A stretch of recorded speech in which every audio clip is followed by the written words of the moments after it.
और पुण्यात्माओं, दास बार बार कहता ये एक डूब बाट के गीत नहीं है, ये उस समर्थ की महिमा है, उस समर्थ का ज्ञान है, उसके दिए हुए विधि भक्ति मंत्र हैं। इनसे वही लाभ होगा जो दास बता रहा है, भगवान ने बताया है। अब जैसे जब तक हम सुखी हैं तब तक हम कोई भी भक्ति कर रहे हैं, किसी भी देव की, किसी इष्ट की, या ना कर रहे हैं, तो आपके वही प्रारब्ध के, किस्मत के कर्म ही आपको प्राप्त हो रहे हैं। जैसे किसी ने इन्वर्टर की बैटरी चार्ज कर रखी है, वह फुल हो ली और फिर चार्जर लगाया नहीं, तो वह फिर भी काम कर रही है। चार्जर हटा रखा है, चार्जर है ही नहीं आसपास भी, और ना चार्ज लगाने की कोई बिजली उपलब्ध है, तो फिर भी वो चल रही है, खूब काम कर रही है, पंखे भी, लाइट भी खूब चल रही है। तो जब तक वो बैटरी चार्ज है तब तक तो नो प्रॉब्लम,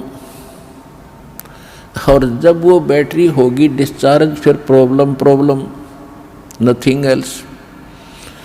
तो पूर्व जन्म के जिसके जितने संस्कार, पुण्य कर्मी, जितने उसने बैटरी चार्ज कर रखी है, कोई प्रधानमंत्री बना है, कोई राष्ट्रपति बना है किसी देश का,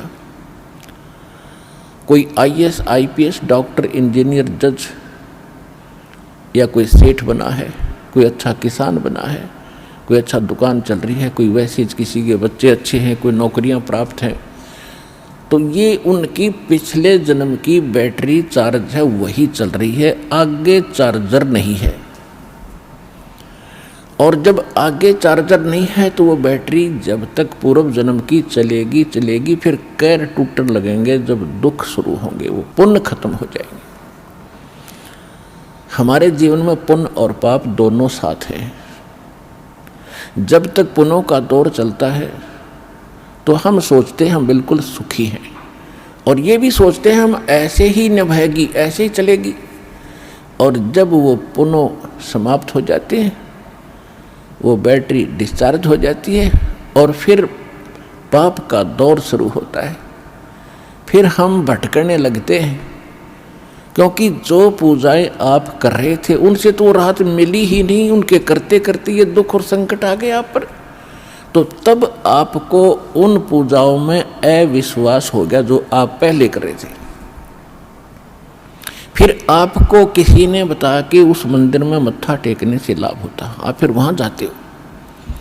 किसी ने आपको बताया कि वैष्णो देवी जाओगे, वहाँ पहुँचोगे तो आपको बड़ा लाभ मिलेगा, आप वहाँ पहुँच गए।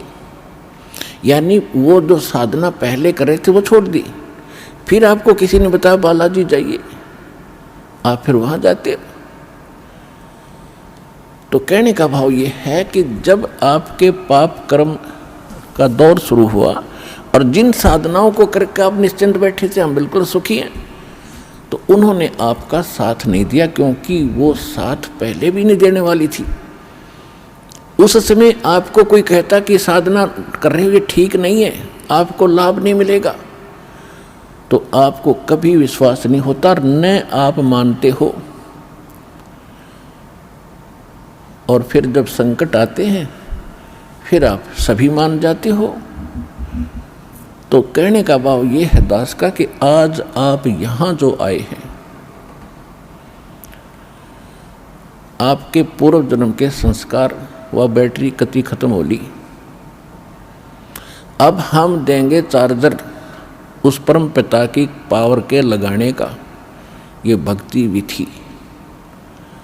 और फिर आप उस चार्जर को लगाए रखना आखिरी सांस तक, कनेक्शन ना कटने देना, तो आप इस जीवन में सुखी रहोगे और सतलोक चले जाओगे। आपकी भक्ति बहुत बढ़ जाएगी, आपके संकट भी नाश होंगे। तो आप यहाँ आए हो जो इस ज्ञान को समझ जाएंगे। यहाँ पर दो प्रकार के प्राणी पूरा लाभ उठाते हैं। एक तो ज्ञान समझ कर आते हैं, और दूसरे जो सब जगह भटक भ्रम लिए और कहीं से लाभ मिला नहीं, और फिर वो यहाँ टिक जाएंगे, अकोर की तक ठिकाना नहीं, सब जगह जा लिए।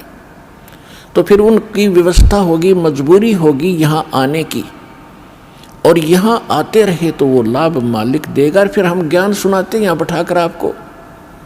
तो यहाँ आपसे प्रार्थना की जाती है, जब तक सत्संग चले आप सब चिंताएं और इधर उधर की गल्ला बातें छोड़ के ध्यान से सत्संग सुनो।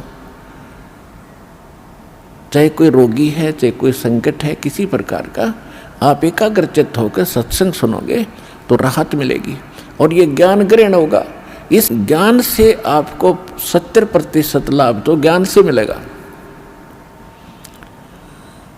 लाभ का मतलब है आत्मा में दृढ़ता आवेगी हर प्रकार की, और 30% फिर बाकी जो संकट है वो आपकी भक्ति और लाभ से होगा।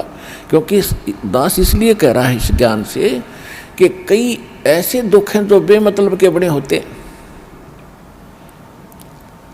अब कबीर साहब कहते हैं, कबीर मैं तो जब डरूं ये मेरे ही संग हो, भाई मौत बुढ़ापा आपदा ये सब काहू को हो।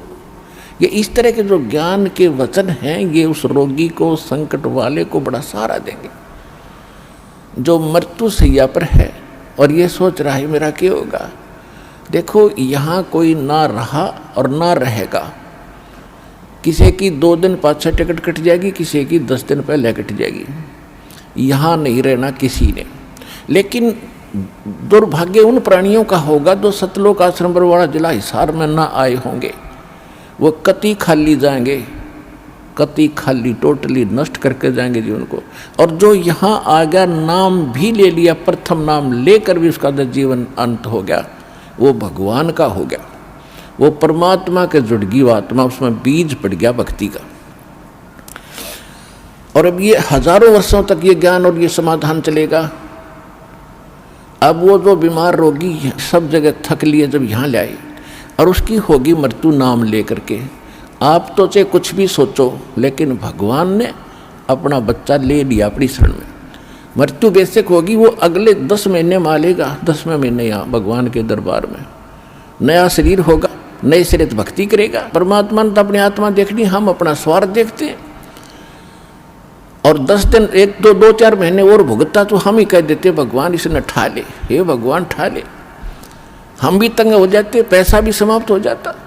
तो कहने का भाव ये है कि आप इस ज्ञान को सुनो, समझो, अपनी सोच धारणा कति खत्म कर दो। जो ज्ञान दास बताता है ये गॉड का, परमात्मा का दिया हुआ विधान है और ये अटल है, ये सत्य है, इसमें ऐसा ही होगा।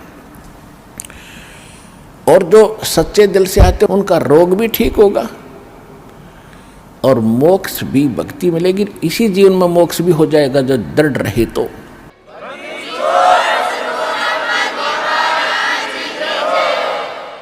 इसके अतिरिक्त और भी बहुत सी, क्योंकि ये विधान है भगवान का और आप हो बच्चे पहली कक्षा, दूसरी, तीसरी के। अब जैसे कानून की किताब को तीसरी चौथी कक्षा का बालक कैसे समझ पाएगा, लेकिन बार बार दास समझाएगा तो आपके हृदय में ये अवश्य जचेगा, विश्वास होगा, क्योंकि ये गॉड गिवन स्पिरिचुअल नॉलेज है, परमात्मा का दिया हुआ अध्यात्म ज्ञान है। तो जब आप यहाँ आ गए और सच्चे दिल से भक्ति करने लग गए, तो जितने भी सांस इस सिमरन में आपके गए और वो आपके गुड अकाउंट में है, और बाकी का जो समय आपने चाहे राष्ट्रपति बनकर व्यतीत कर दिया वो व्यर्थ बताया है। तो यहाँ आने वाले जितने भी भक्त हैं, चाहे रोगी हैं, तो किसी प्रकार का उनको संकट है, तो उनके लिए वो दुख वरदान बन गया। वो भगवान से मिलेंगे, उनका जीवन सफल होगा, उनके सब दुख दूर होंगे और भगवान के विमान में बैठकर सतलोक जाएंगे। ये लिखवा लो मेरे पे।